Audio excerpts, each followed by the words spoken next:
How's it going? Michael James Slattery here.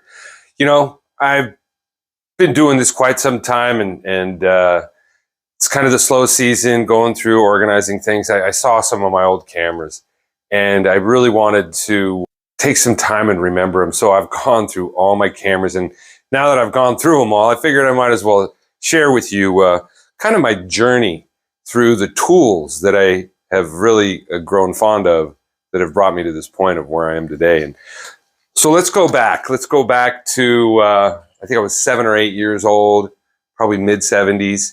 And it was Christmas and picture time. There were two of these land cameras. I think this one's my grandmother, the one that I actually used that day, first time I used one.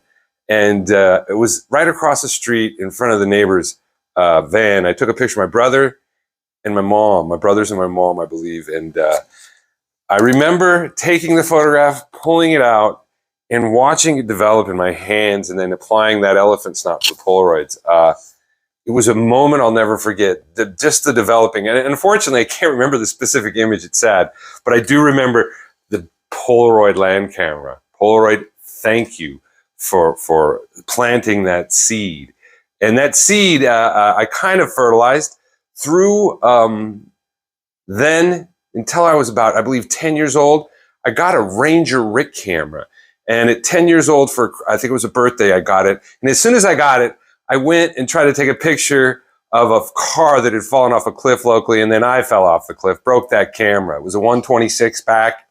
And I'll never forget, even though I was bleeding out of my ears, my back was all sore after I'd fallen off this cliff trying to take a picture of a car that was burned at the bottom of this cliff, how upset I was that I broke my camera. It was such a tragedy.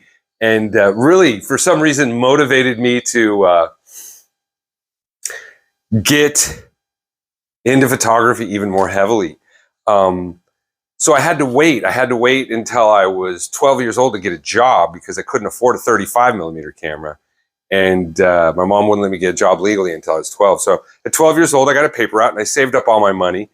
I had to save a little extra hard for other reasons. But eventually, I got a hold of enough money, took the bus down to Kearney Mesa, and I bought a Fujifilm SX1. This camera was one of the greatest things. I got pictures of myself when I was, 13 years old with it. Did a lot of stuff for the yearbook at the time and journalism classes. Some of the stuff I did for the football team I was on was published in that. And somehow this camera ended up missing. And eventually I got this Ricoh with a Tamron lens. And this is what I shot a lot with all the way through my early adulthood until I was about 21. At 21, I was trying to go to school. I was going to college and I had a full-time job, and I just got in a car and kind of came to the realization, like, what am I going to do the rest of my life? I'd done everything from construction, managing restaurants, and I kind of came to the conclusion that I wanted to I'd do something that I could do the rest of my life, which was this hobby that I had. And so, I was 21 or 20 years old in 1989. I decided, I drove a car that I was making payments on to the bank. I decided to do a voluntary repossession, and I moved downtown and built a darkroom, and I got a hold of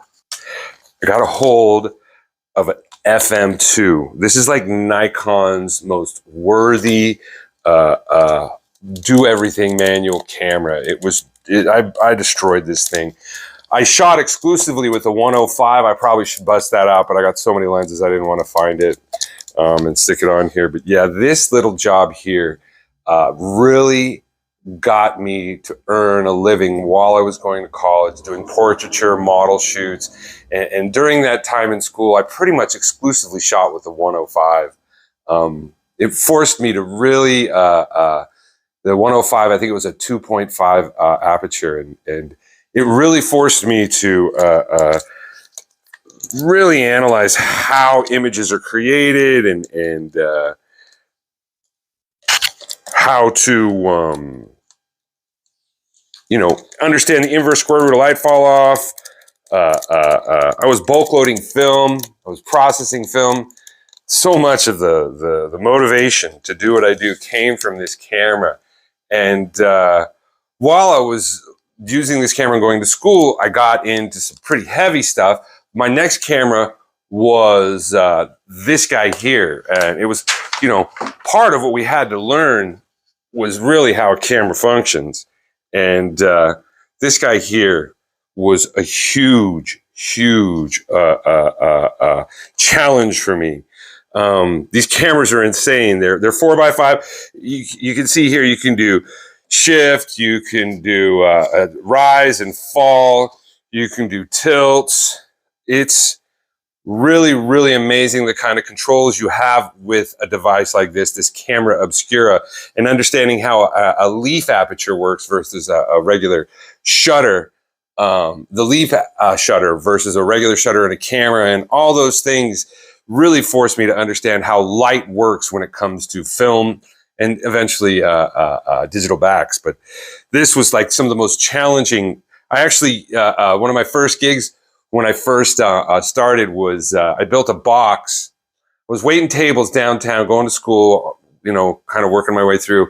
And I built this box with this camera, and I would go downtown and I would shoot Polaroids, PN55s, where I got the negative and the print. And I would sell the prints for $5.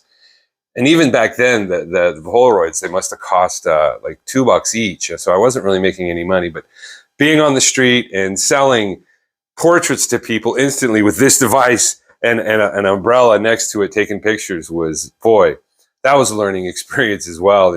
And having this out on the streets, even back then, especially back then, this was probably the early 90s. Yeah, that was a sight to see. And can't wait for the day I get a digital back to stick into this thing. Actually, I can't wait for the day that, you know, I can go back into a black and white darkroom and not have to worry about, you know, making a living. This is something I'll hold on to the rest of my life. So from there, you know, I was doing pretty well. And I wasn't doing well, actually. I was doing well enough. So from there, I was just doing well enough and figured it was time to step up. And I got this bad boy, the Nikon F3. This is the tank of all the professional shooters back in the day. This thing, just to hold it today, it's just an amazing tool.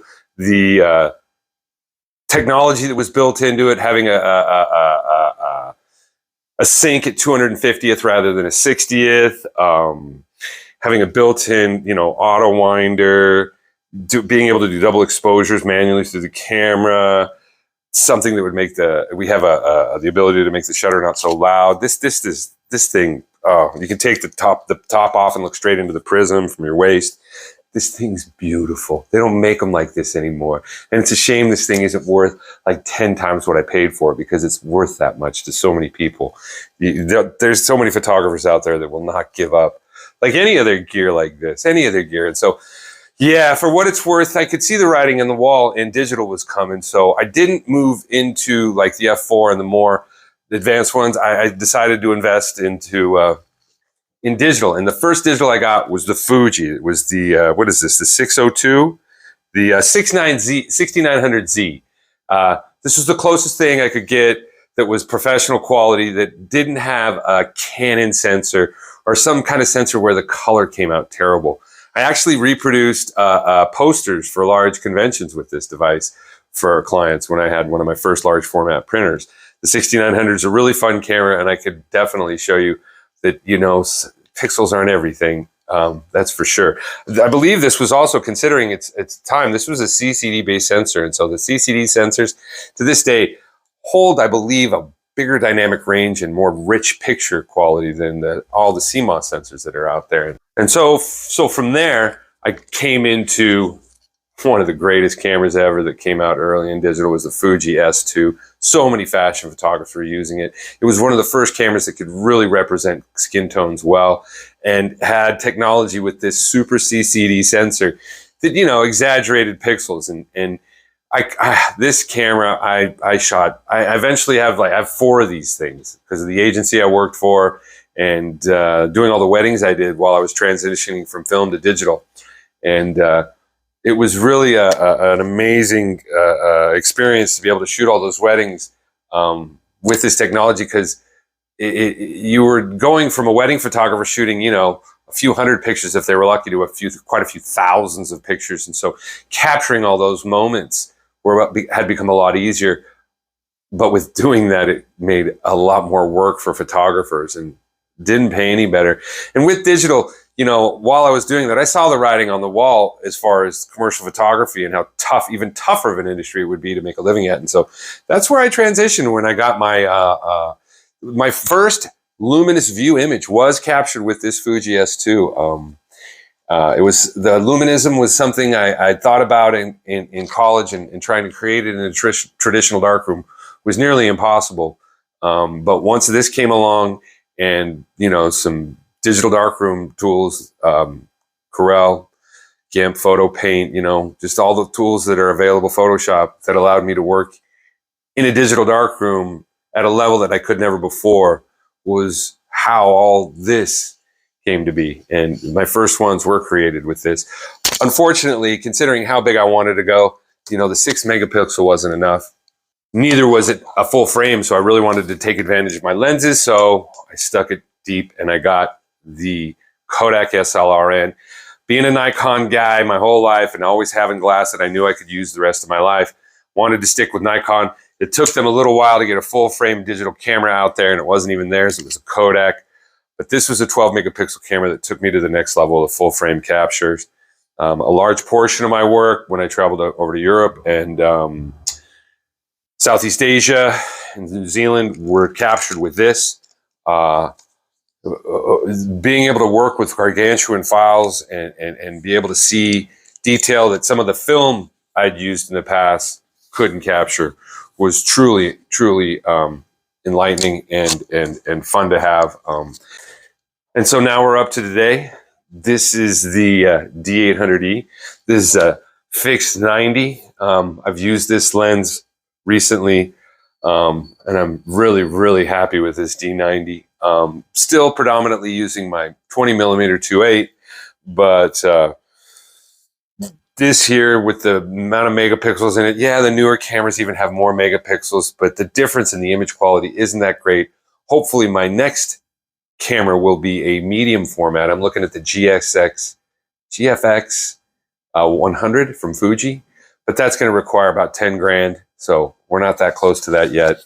In the meantime, you guys can be, if you ever have any questions as far as what camera I use to create the artwork that you see, this is it, the D800E for the time being. Yeah, and that's my story about the cameras. It's really kind of wild to think, you know, what am I was born in the late 60s, just say that. And I've been taking pictures since before I was even a teenager, and I've been making a living out of it ever since I was an adult. Shucks. I had jobs in between, but I haven't had a real job since 2003. You know, faking it till I'm going to make it all the way through probably the rest of my life. But, you know, for what it's worth, this is where I'm at. I'm still taking pictures and using cameras to share wonderful landscapes of places where people create memories. To be able to have a vision and in my own mind's eye and be able to create that in my own way that I want to. And then to be able to go out and have people collect my work and stick it on their walls. You know, if I had a chance to do it all over again, I'd do the same exact thing. Thanks for watching, you guys.